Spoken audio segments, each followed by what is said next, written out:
Okay. Welcome, everyone.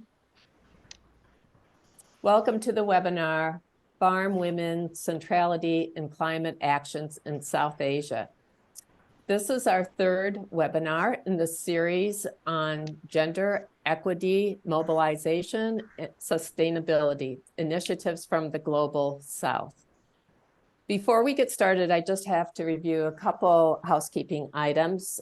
Since this is a webinar, your audio will be on mute during the presentation.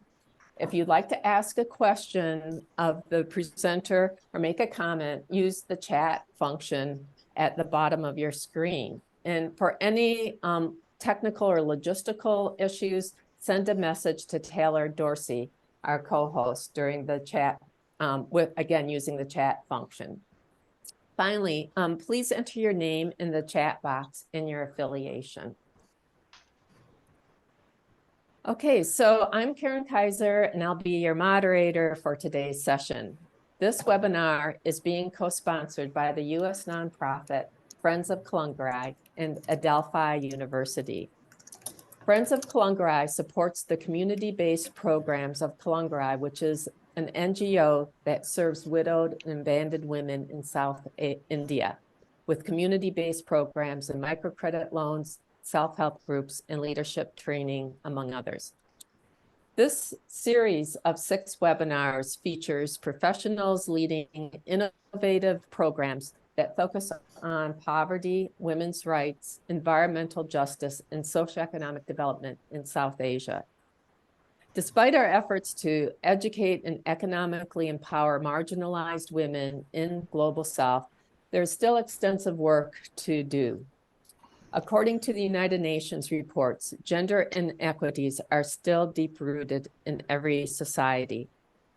Women suffer from the lack of access to sustainable work and gender wage gaps. Many are denied access to basic education and healthcare and are victims of violence and discrimination. Furthermore, they are underrepresented in political and economic decision-making processes. Despite these discouraging reports from the UN, there are numerous initiatives making progress in empowering and mobilizing women and girls. The fourth gem in this series of webinars is sustainability. When examining the 17 UN Sustainable Development Goals, all of them address some aspect of sustainability, namely dimensions of climate change, water, food, and land, and environmental health.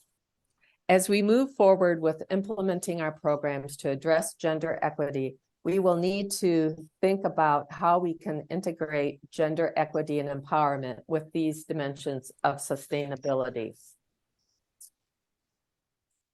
So I'm now going to turn over the virtual mic to Dr. Gokul Mandayam, who will introduce today's speaker. He is on the faculty of the School of Social Work at Rhode Island College in Providence, Rhode Island. Thank you, Dr. Kaiser, for the kind introduction. So good morning, folks. Welcome to the webinar. It is indeed my honor and privilege, and I feel very proud to introduce Dr. Rajeshree Joshi, my MSW classmate, when I went to MSW school in India. Thank you again, Dr. Joshi, for your time. So Dr. Joshi is a social scientist by academic training and is currently a program director based at BAIF Development Research Foundation in Pune, India. Now, a little word about BAIF Development Research Foundation. This is an organization that has adopted the Gandhian approach to rural prosperity in their work. And Dr. Joshi is in charge of developing programs in response to emerging development needs, which includes climate change related actions, rural women empowerment, tribal livelihoods, revitalization of indigenous knowledge, and nature-based solutions. She is also a part of the Apex Climate Action Committee at BIAF that takes up proactive work on climate action research, capacity building, and partnerships. Today, Dr. Joshi will be presenting on the topic of farm women centrality in climate actions in South Asia, where she will discuss sectoral effects on agriculture, vulnerability of farm women, and best practices focusing on farm women centrality in her work at BAIF. So without further ado, Dr. Joshi, take it away. Thank you. Thank you very much, Dr. Karin and Dr. Gokul. I'm very honored and feel privileged to be invited to interact with all of you. And what I'm going to present today is the kind of work that we have been doing at BAIF. It's a BAIF is an acronym, which is now we call it BAIF Development Research Foundation. And there are few slides and I'm going to run you through those slides. The main purpose is to talk about emerging issue of climate change and climate variability, and also its resulting effects and the kind of vulnerability that is there, and based on that what is the response that is required. So I would request Taylor to screen my slides, and I hope my slides are visible.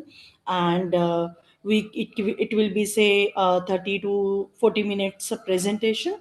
Followed by that, we can have question answers.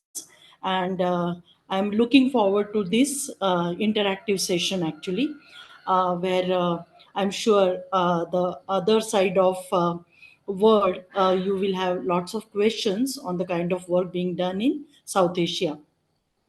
So, little bit about BIAF. So, BIAF is a civil society organization. It's an NGO which was started by late Dr. Manibhai Desai ji, and he was a Gandhian follower, Gandhiji's follower, disciple. And when India got independence, Gandhiji told him to um, give his entire life for the cause of rural prosperity, because Gandhiji believed that India cannot remain independent as long as our villages are poor. And that is the kind of agenda or the thrust area or the goal that BIF has been believing in. And we are totally committed for sustainable rural development in India. And this work is ongoing for past almost 5 decades. Next slide, please. So this is ongoing almost for 5 decades, and currently, as you can see, the our presence is in different locations, almost 14 states of India, and we have various program pillars. These program pillars I will be explaining afterwards. So these program pillars are essentially aimed at building the self-reliant rural society, and our mission is to create opportunities for gainful self-employment for rural families, especially disadvantaged section, also including women, and ensuring sustainable livelihoods and enriched environment. And while doing that, improving the quality of life and good human values. So this is the kind of mission. And currently we are a multidisciplinary team of scientists, professionals, development professionals, and also different kinds of people having different domain expertise. And we are working in close coordination with government of India, also multiple foreign donors, a philanthropic organization, and corporates. You all must be aware about corporate social responsibility, which is introduced in India. So they are also supporting. Next, please.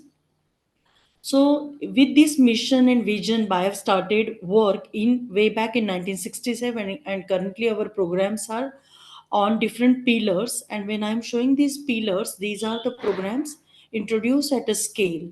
Like a lot of our programs are on livestock, because livestock is very important kind of resource in India. So essentially, it is the farming community with whom we are working, and they are mostly their entire livelihood is based on crop and livestock based farming system. Apart from that, we are also working on other kind of natural resources like water, soil, land, energy, commons such as pasture land, and also on biomass. So these are various natural resources around which we are working. And there are several cross-cutting programs. When I'm saying cross-cutting, these are kind of important program, and there are elements like, for example, women empowerment, gender, research. So these are cross-cutting programs. And when we are working with farmer organizations, we are working with SHGs, self-help groups, and essentially all these we are aiming at transforming the rural livelihoods and bringing prosperity to villages. Next, please. So with these core programs, we realized like some of our core programs that we had introduced, like livestock-based livelihoods or WADI, which is a agroforestry system, and that is also very important program in BIF. Then natural resource management, and a lot of those programs that we had introduced for past 5 decades, we realized like it is under threat, and that threat was climate change. And I think none of us can be spared, and every one of us are experiencing the effect of climate change and climate variability. And almost we started to little bit probing whether climate change is real or it is kind of hype. And that was in 2011 when we started visiting different villages in India, and we started understanding what are the effects of climate change, whether things are changing, whether climate change is affecting our livelihoods like farming maybe, or fishery maybe, or forest based livelihoods maybe, also migration and other type of livelihood activities that are there in India. And we realize like climate change is real, it is happening, and not only it is real and happening, but it has got a kind of ability to jeopardize all our earlier efforts. And that is when we realized we need to provide some response to this climate change that is there. And this response, next please. So this response can be of two type, as all of you know. This can be mitigation or adaptation. And we try to understand the entire vulnerability. And then we realize like although climate change is affecting the entire globe and many countries, and it is affecting the kind of lives and livelihoods, we realize like India is more vulnerable to the effects of climate change because of three reasons. One, because India is totally agrarian. I mean, almost 60% of our population is involved in climate sensitive sectors like agriculture, fishery, livestock, forest based livelihoods. So that makes India vulnerable. Second is because India is peninsular. I think lot of effect of those sea water rise, tsunami, or wind patterns, monsoon. So I think India is totally rain fed and dependent, heavily dependent on monsoon. And in climate change, the precipitation has been affected very badly. So that is one more area why India is vulnerable. And third thing we realize like is sensitivity. The lot of dependence on climate sensitive sector, and therefore any change in rainfall, any change in weather patterns, any change in some of the features like humidity or temperature, people are at loss and lot of damage that is happening. So we are highly sensitive also, and there are no other alternate livelihood options that are there. And last one is adaptive capacity. Majority of the Indians are dependent on agriculture. They are small landholders. They don't have big lands, and they are not large farmers, but they are essentially small and marginal farmers. And they are hand to mouth situation, and because of which the adaptive capacity is also less. And for all these reasons, we realize like India is highly exposed, less adaptive, and highly sensitive. And that is why we realize like India is most vulnerable to the effects of climate change. Next, please. So within India also, we try to understand who are these communities who are most vulnerable. And we try to use a tool called Crystal Tool, which is a climate risk analysis tool that is developed by IUCN, FAO. And this tool is being used to understand whether the projects or responses that we are providing are right, or whether mid-course correction is required. CRISTAL, Crystal is a tool. And using that tool, we try to understand what are these hazards. So because climate change means different thing for different regions. Like somewhere flood is the main hazard, somewhere drought was the main hazard, somewhere unseasonal rain was the main hazard, and somewhere low snowfall or less snowfall was the main hazard. More heat or extreme events, that was the hazard. So I think different people had different perceptions of what that hazard means, and they were able to prioritize those hazards also. After identifying hazards, we tried to understand what are those impacts, what are those impacts of those hazards. Like for example, uh, floods. So floods, the coastal areas of India has been affected badly, and there are tsunamis, there is a submergence of land, then there is seawater intrusion, increased salinity. Because of drought, the entire 3 4 states of India, which are essentially dry land, they were suffering. There were crop losses, water scarcity, disease and pest outbreaks. Because of heat, there were more diseases, also mortality and morbidity. And then we try to understand what are these coping mechanisms that are there. And we realize like most of the coping mechanisms are like, instead of food crop, people are going for fodder. Instead of, when there is no water, they are releasing their cattle. There is no fodder for them, or they are migrating, they are working in diamond industries. But these are not sustainable coping mechanisms. Like, these were just kind of alternatives that people had adopted, and people, especially farmers, were clueless about how to go about. Next please. So this was an essentially eye opener for us. And then we realized, like, when we tried to understand what was the situation before say 30 years and what is the situation now, and what could be the situation 20 years down the line, we realized like lot of uncertainty was there. And within that, different sections of population were affected. Although all are affected, they are affected disproportionately. And different, like women were badly affected, small and marginal farmers were badly affected, rural population were badly affected. Because in cities, like, most of us are getting salaries, so we don't mind even if it doesn't rain or it rains less, or even if onset of monsoon is less.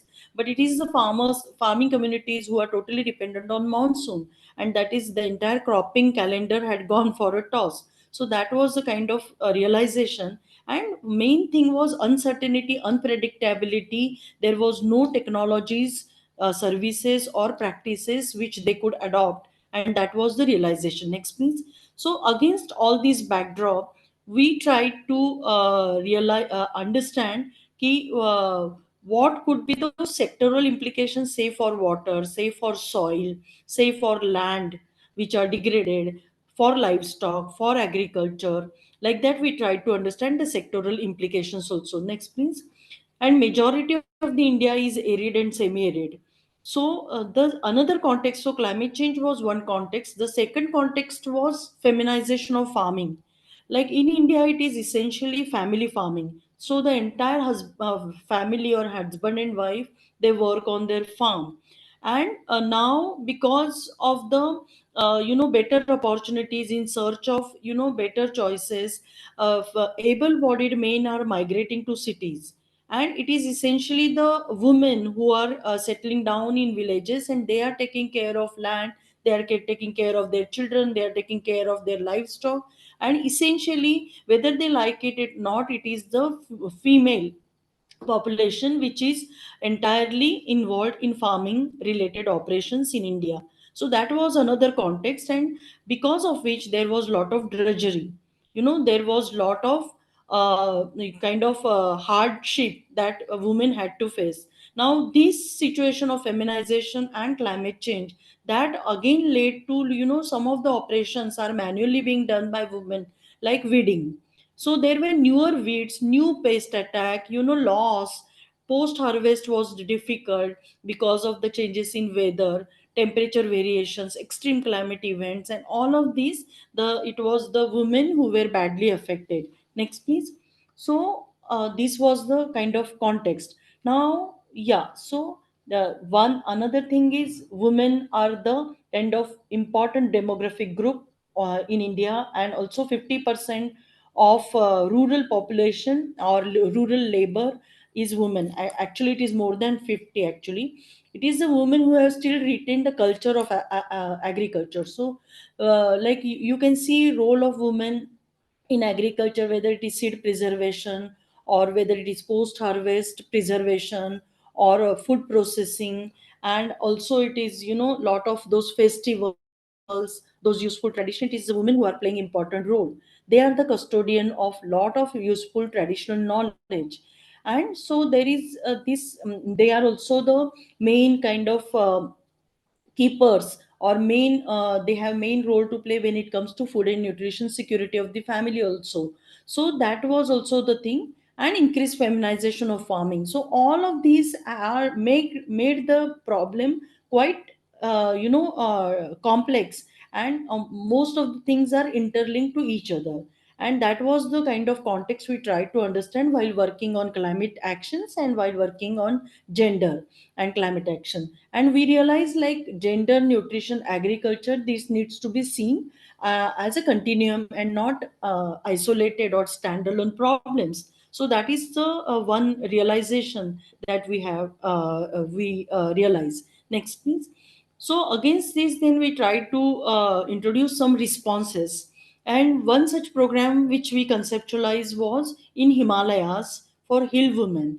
In hill women, especially because of employment, limited employment opportunities, the men are migrating, or they are busy in hotels, which is a tourism zone. They are busy in hotels, they go to army. And it is the women, it is difficult terrain, these are geographically isolated hilly terrains.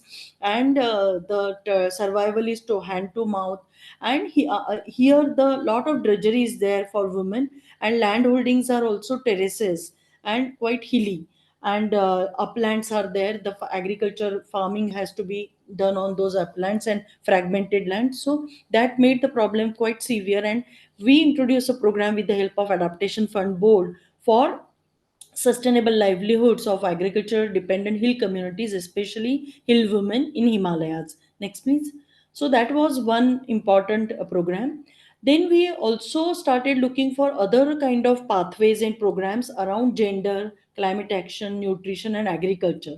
And one important another pillar that we focused and which has a kind of replicability or scalability is work on agrobiodiversity. And when I'm saying agrobiodiversity, every region has this kind of amazing agrobiodiversity because of land races, the native crops that are there, the millets that are there. You all know this year has been declared as International Year of Millets by UN as per the request of India. And these millets are superfood now. These are very, very sturdy, robust. There is amazing diversity that is there. And these are highly resilient to the effects of climate change, and they can sustain less rainfall, they can sustain heavy rainfall, they can come in hilly terrains. So I think these millets kind of lot of work we are doing around millets as superfood. They are rich in calcium and other nutrients also, they are fibrous, they give different texture, color. So the one action. And millet in women, again lot of linkages are there. I will be explaining in next slide. Next please. So that is one important pillar of our program. Now when it comes to nutrition sensitive food system, now what has happened is, I explained you one context of climate change, one context of this feminization farming, and the third context was industrial agriculture. Now everywhere we are saying the lot of our agriculture, the food that we eat, there is a narrowing base of the food that we are eating. Like earlier, if we ask our forefathers and our grandfathers, they will have multiple options, as or their diet will consist of many food items. Whereas if we analyze our food thali, the plate that we eat, and the food plate of our children, we will realize that there is a narrowing base now. And that is also very kind of worrisome. So what is happening is, although on growth front, I mean in terms of productivity yield, we are doing well on production level, but when it comes to dietary diversity, I think things are not that good. In terms of performance on as far as our malnutrition is concerned, even in India there are a lot of problems. So we realize, like, this is again the climate change is again contributing to it, because then it gives farmer very limited choices of what type of food he will grow, what type of So again, the climate change is posing threat on general food security. So we realize, like, for women again have very important role when we are talking about resilient and nutrition sensitive food system. So what it means is we should have a food system which has a better access, improved availability, improved affordability, adequacy, and also it helps addressing seasonal food deficit, and it also takes care of food safety and dietary diversity. And if you can reflect upon role of women, I think women are playing important role in all these aspects, whether it is access to food, whether it is affordability, whether it is adequacy, whether it is dietary diversity and food safety. I mean, it is the when it comes to preservation, food preservation, it is the women who are playing very important role, and they have traditionally acquired that knowledge from their other ladies that are there in the family. So yeah, next please. So this was another area that we started work, and so here the focus was on improved health and nutrition in the light of climate change, with special focus on women and children. And where we one of the program that BIF has started, which has again can be scaled up, is work on agrobiodiversity and wild food resources. So most of these tribal areas or these remote villages, they were having rich sources of food earlier, but they are getting depleted now because of the land degradation in general, habitat destruction, and also climate change. So I think now imagine the one side climate change and we are not going to get our regular paddy. But what if we are aware about the tubers, different kind of tubers? They are called as famine foods that can grow year round. There are this pumpkin that can be stored year round. So I think this type of knowledge is getting now eroded, and that needs to be preserved and revived. Not only preserved and revived, because like when I go to villages, like there are new generation is not aware. For example, now there are so many tubers, but how to process it? There are certain ways to process it. They keep it in flowing water in river for one night, and their alkaloids get reduced, and then it is the people are able to consume it. But if next generation is not aware about these processing practices also, then I think they are it's a poverty amidst plenty kind of issue will happen. So that's the kind of scenario. Next please. So I think this indigenous knowledge needs to be preserved and revived, and this is another work that we have been doing. So what we have done is we have identified several seed saviors, genome saviors. I mean, there are so many such people who are still in remote tribal areas. They are aware about this amazing diversity, the traits, the different characteristics that these land races or native seeds have, and they know which one is good. And there are, I think, more than 20 different traits that we are trying to document around those millets, around paddy, around maize. So you can see this maize diversity in one particular region, and each one of it has different kind of traits. Maybe some are good in cooking, quality is good, some taste wise it is good, some preservation quality is good, and some may be rich in zinc.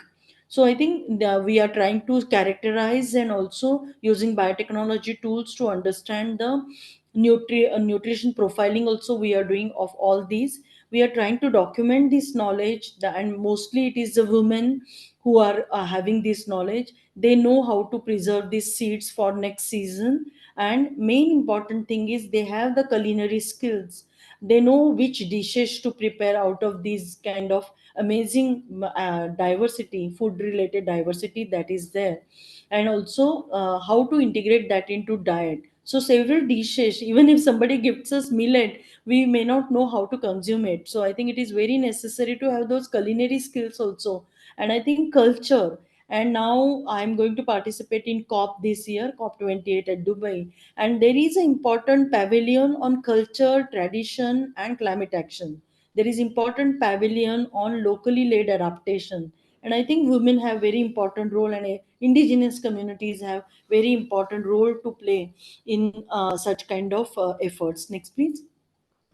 Local seed banks we have established in multiple villages. And one of the effect of climate change is uncertainty of rain. and they are not getting that number of days, like 170 days, 250 days of rainfall, that once we used to get assured rainfall. Now people are not aware when to sow the seeds, and then there is suddenly dry spell, and that requires some resowing. And for resowing, if they go to some other multinational seed company, as it is farmers are poor, so that will make them more marginalized, more kind of poor, and that make them vulnerable. That is why food sovereignty is very very important, and these local seed banks are kind of giving them assured source of seeds. And these desi seeds, we call it indigenous or native seeds, they are the kind of have a power and ability to generate, regenerate, or viable, keep them viable year after year, not like hybrids or kind of release varieties of seeds, so a breed types of seeds. So I think this is also very important. In this particular action, a lot of work is being done by BIF on conservation and management of agrobiodiversity through community participation. And you can see the right hand corner, this lady is called Rahibai, and she has got the award, highest award given to Indian citizen, called Padma Shri by government of India. And she is totally illiterate, but when she fell ill, she realized like maybe pesticides and chemicals that we are consuming are making us weak, and it is high time that we should revive our traditional seeds. And she is the kind, she gathered other women and started a movement, and now she's called a seed mother. So very very inspiring story. You can read it on Google also, Rahibai Popre. And today if you go, this kind of bean seeds she's collecting, and her village has several types of beans which can come in every month. And beans, as you know, is a very rich source of protein. So it's such kind of amazing diversity is there, wisdom is there, people are there, and seed saviors are there. I think we need to recognize and reward their talent, and make this movement active. Next, please. So, this is again, these are some of the examples I'm trying to give just to show how we need to see them in continuum, as continuum. So, another thing is, another example is Nahari, which is an indigenous tribal cuisine corner. We have started in one of the states, where you can see these are all like local food. Finger millet is there, different wild vegetables are there, and these are kind of liked by many people now. So what they try to do is they try to document these food resources, and the list was went up to 250 different wild food resources which were documented, and children are not aware of many of these, and many of these are getting extinct also. And after that, we did not wanted to keep it at the level of only research. We wanted to we believe in research in use, and that is why we wanted to do extension around this research, and we wanted to make people aware about the diversity that exists in their region. And also it is a rich source of food and nutrition security and climate action. It is very very important, climate action as well. So we started this, and as you all know ki this, we wanted to make it self sustainable. So this is an enterprise started and managed by all tribal women. And initially it was started in exhibitions, they started selling this food, and after that they set up one outlet, and now there are 11 such outlets they have set up across highways, which are visited by many tourists. And people are liking this food very much, and they are ready to pay the amount that is being demanded by these women. And now looking at the demand, they had also started all women enterprise, which is a mobile food truck, and it is also entirely managed by women. So what I'm trying to say is, it's a, we normally feel ki rural women are not capable of anything, or they are just for household chores. But I think these women are at the forefront when it came to nutrition security, when it come to kitchen gardens, when it came to revival of these food traditions, culinary skills, and also serving this food.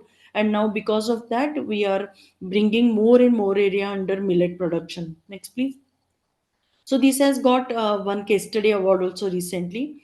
So this was like, because of feminization of farming, there was lot of drudgery. And as it is, women in India, they have to collect water, they have to fetch water, they have to collect fuel wood for as a energy for cooking, as a cooking fuel. Also farming operations they have to do. And because of which, because of climate change, the severity has increased.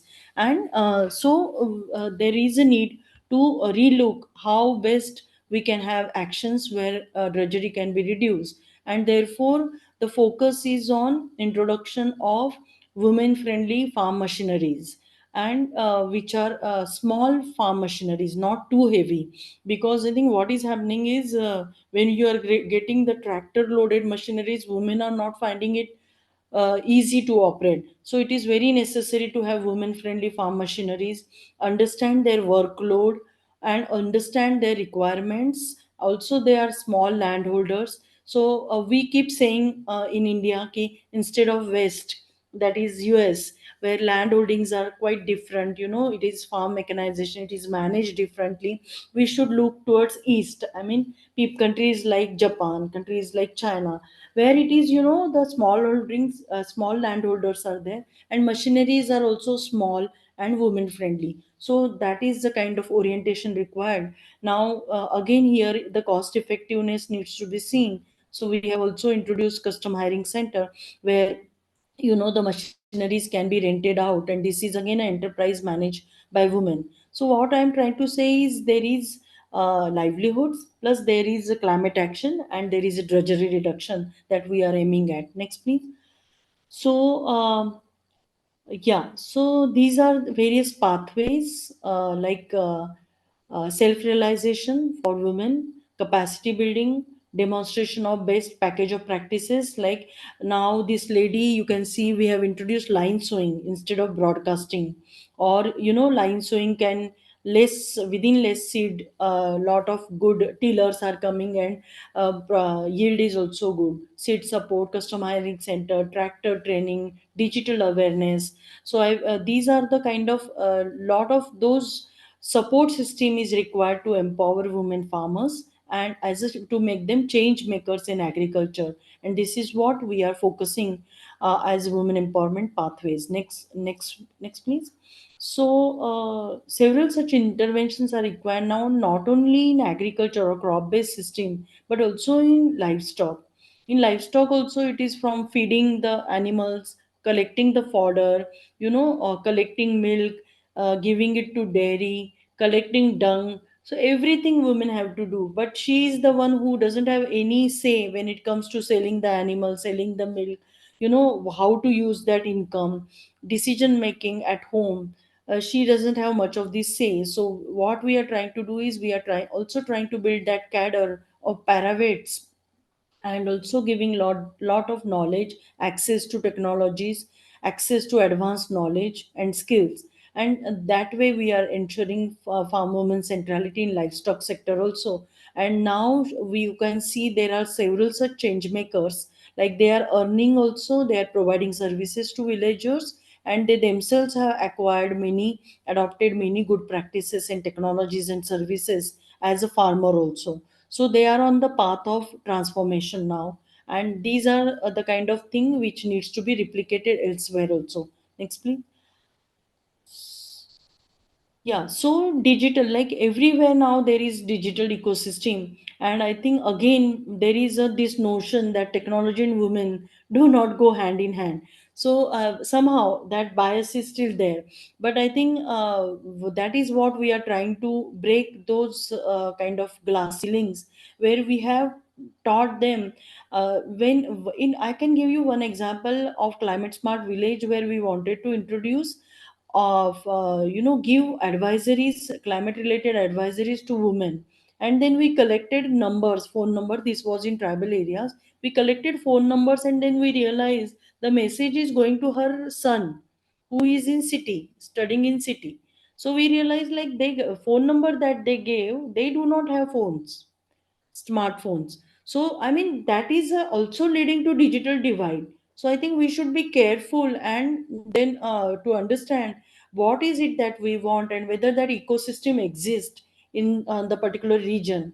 And now we have, like you can see, the women driving tractor, women using advisories, and selling her produce on WhatsApp businesses. So this such digital financial literacy type of work also we have done, and we have taught them tractor driving, not that she should drive the tractor, but to break inhibitions that I can, and even technology and women can go together.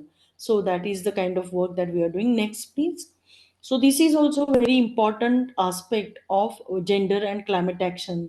Now this particular thing is an inspiring story of Uttarakhand in Himalayas, where lot of those commons are in degrading state, and these were the community pastoral lands. Now what we have done is, now since all women are there, we just talk to them about greening of these pastures, earlier pasture lands. Now they are in degrading state, and all the women came together, and the entire land has been ecologically restored. And now you can see thick forest. Actually, this is old photo. You can see thick forest of different species, native species are there, different birds and fauna, flora and fauna, you can see in that region. And recently we did study also to assess the biodiversity, and also we tried to understand the carbon stock.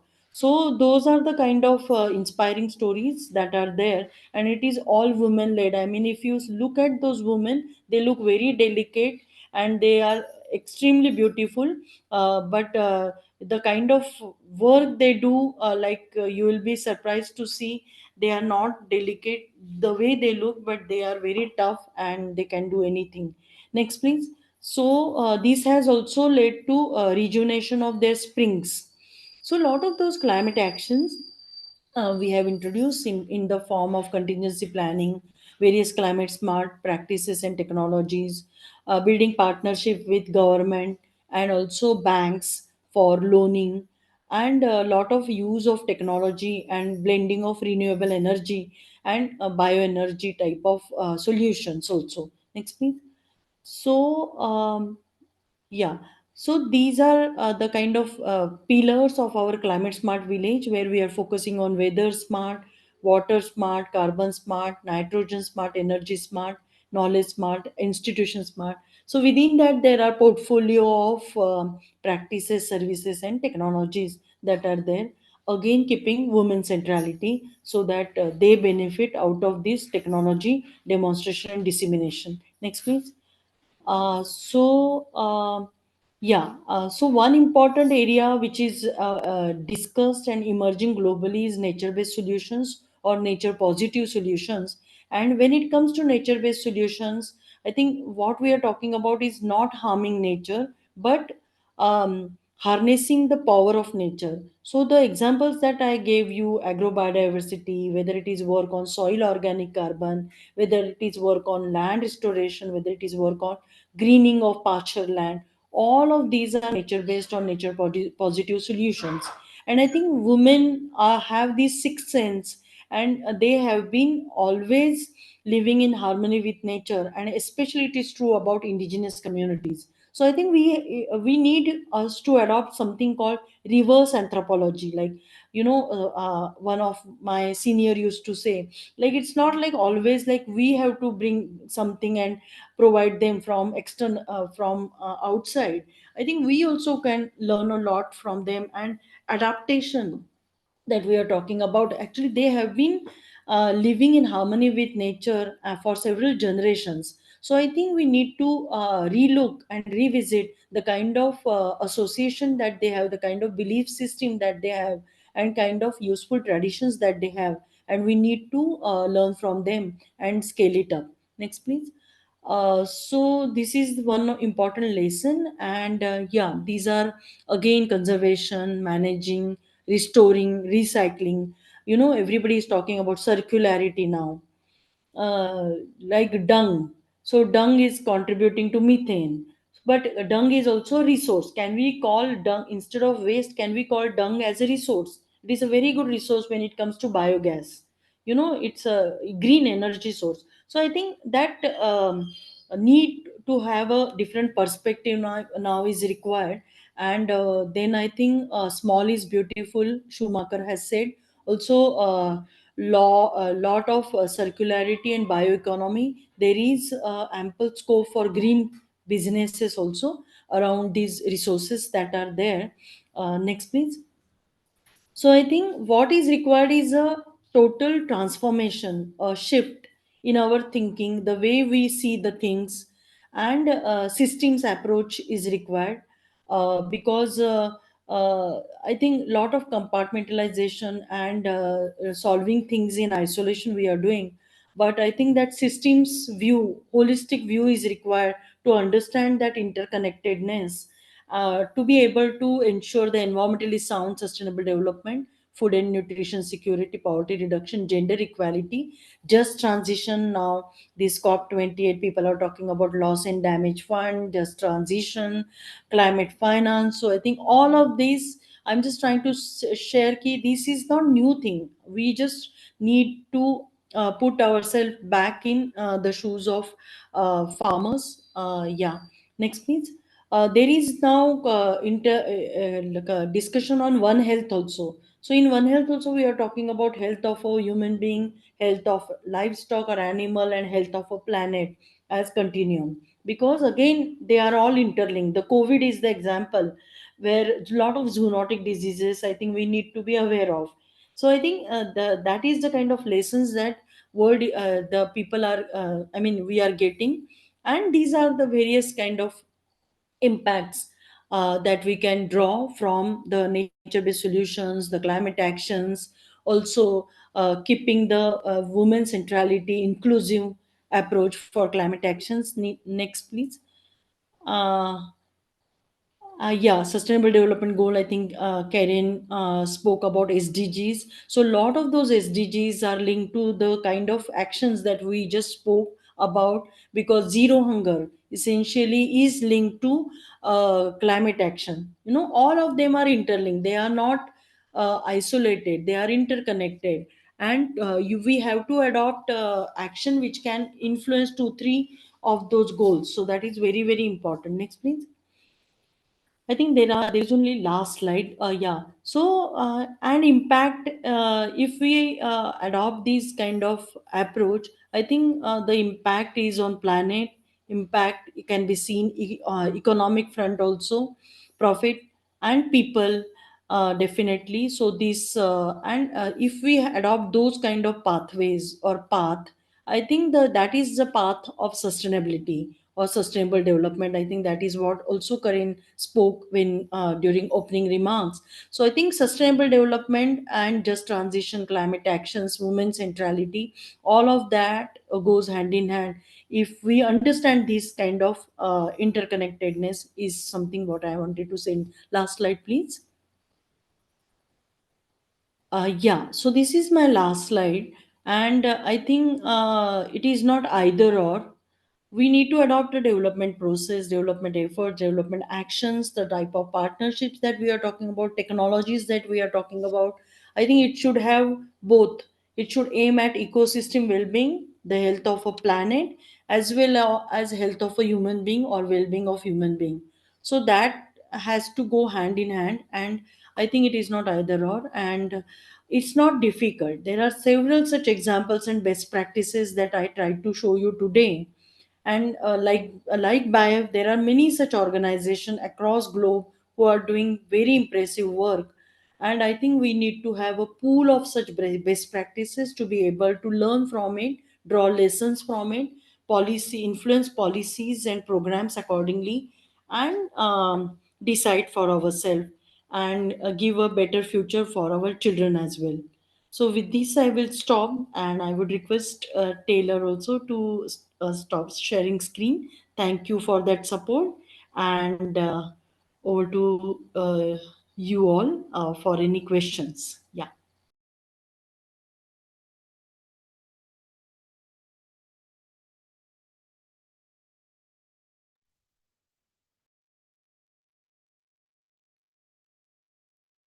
Well, thank you, Dr. Joshi. It was a wonderful presentation, and I assume that other people are like me, like taking notes and and looking in the chat box at some of the resources that Gokul and Chris-Ann have put up, and haven't had time to write a question down. So does anybody have a question to begin with? If not, I have a question.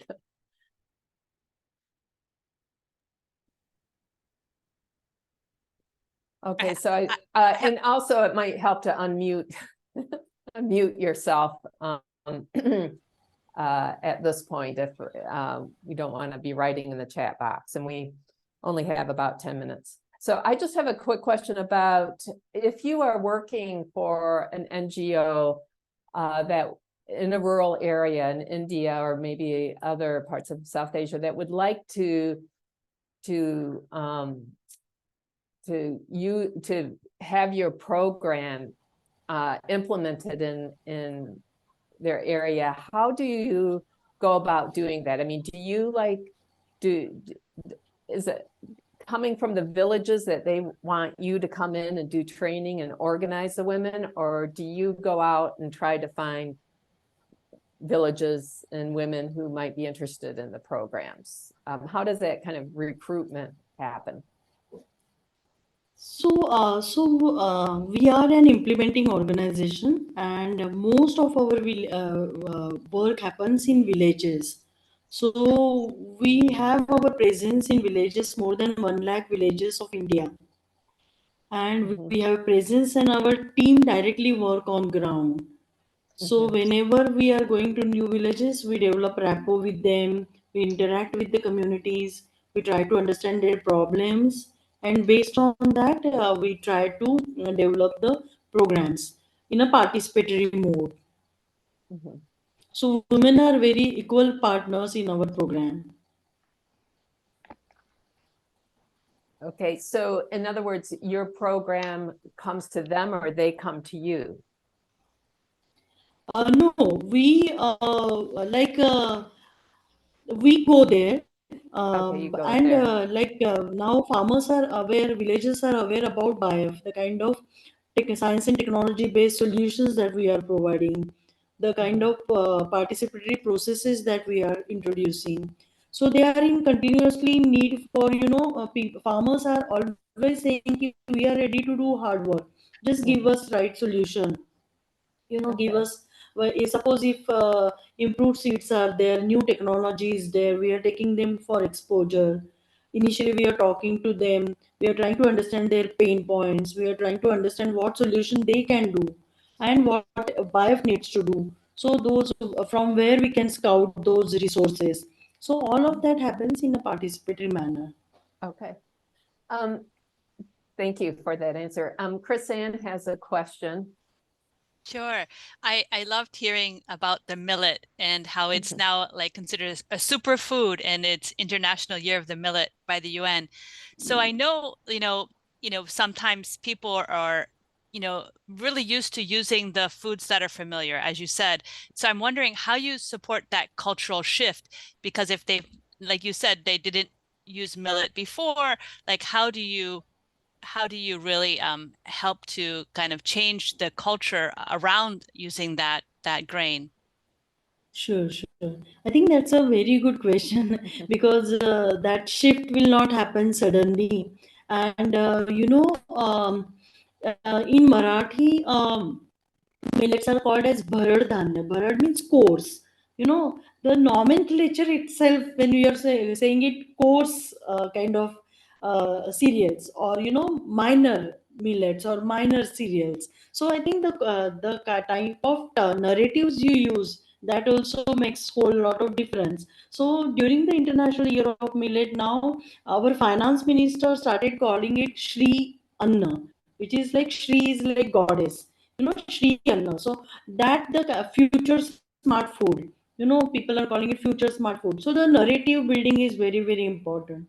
Second thing is, who are using it. So now there is lot of those um, lifestyle disorders that are happening across globe, and malnutrition is not deficiency of food, but it is, obesity or not having balanced diet or not having dietary diversity. So there also doctors are recommending. Then suddenly lot of those ITC, Hindustan Unilever, those multinationals are also coming out with those super food, premium food, less glycemic index, glycemic the index type of, those type of advertisement they are doing, biofortified. So a lot of those, I think, market players are also playing important role.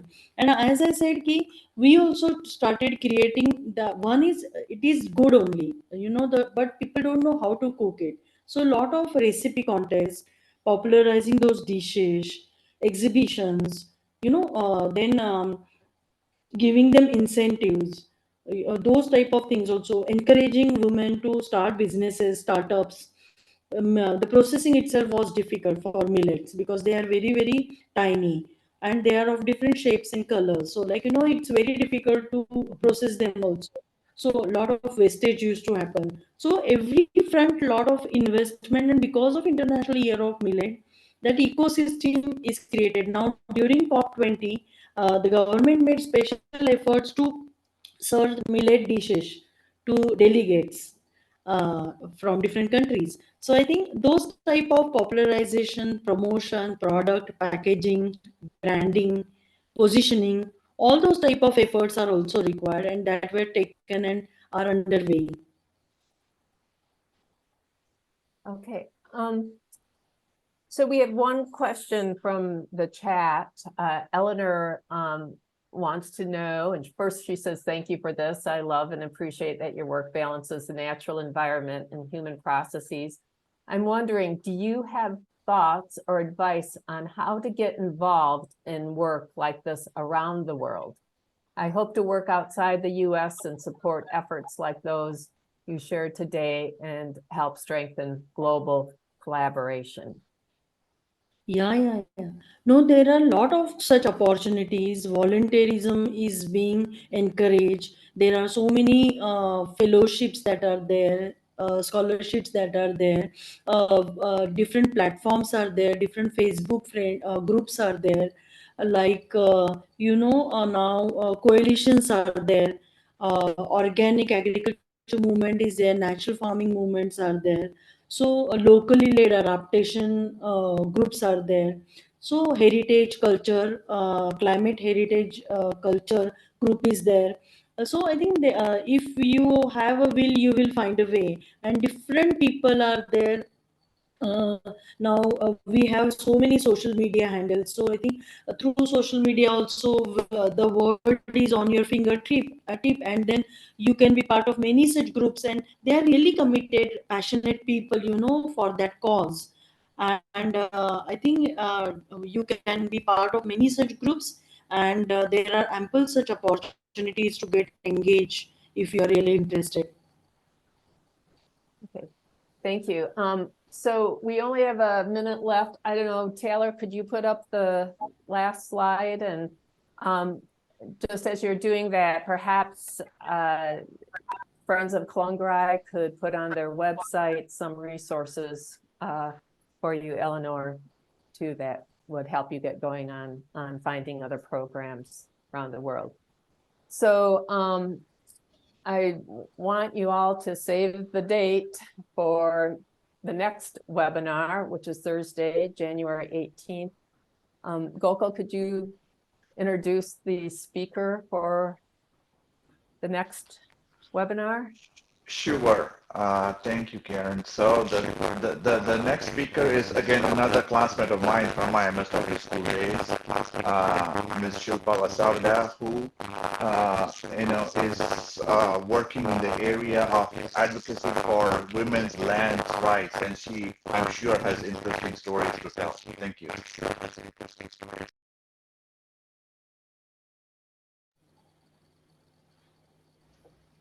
Karen, you're muted. I muted because I was hearing some crackle, but I have to remember to unmute. So I just want to remind people that we have a brief survey. It takes about 2 minutes to fill out. That will be sent by Taylor, and she's an intern at the Rhode Island School of Social Work, who's doing an evaluation project on this program. So we'd really appreciate if you could fill it out for her to help with completing her project, and also for us to get some feedback that we can use as we continue to plan these webinars. So I thank you all for your time in attending. And again, it was, it's just a wonderful presentation, and we learned a lot. And so thank you, Dr. Joshi, for presenting. Thank you very much for this opportunity. Oh, Taylor, do you have something to add? I was just going to say that if you're not able to fill out the survey right now, I'm going to be also sending the link in an email after this presentation is over. So if you need the link, you can check your email. Yeah, and I just want to remind you too that we are recording all of these webinars, and in case you register but can't attend, you can still get access to the recording. But it is helpful to register so that we, can, get your email stuff. So, okay, well, thank you so much, and have a great rest of the day. Thank you so much. Thank you, Gokul. Thank you, Karin. Thank you, Taylor, for that support. Thank you. Thank you, Good Dr. night Joshi. from Have India. a good night. Good night. Thank you. It was amazing and a great. Thank you very much. Let us be in touch. Yes.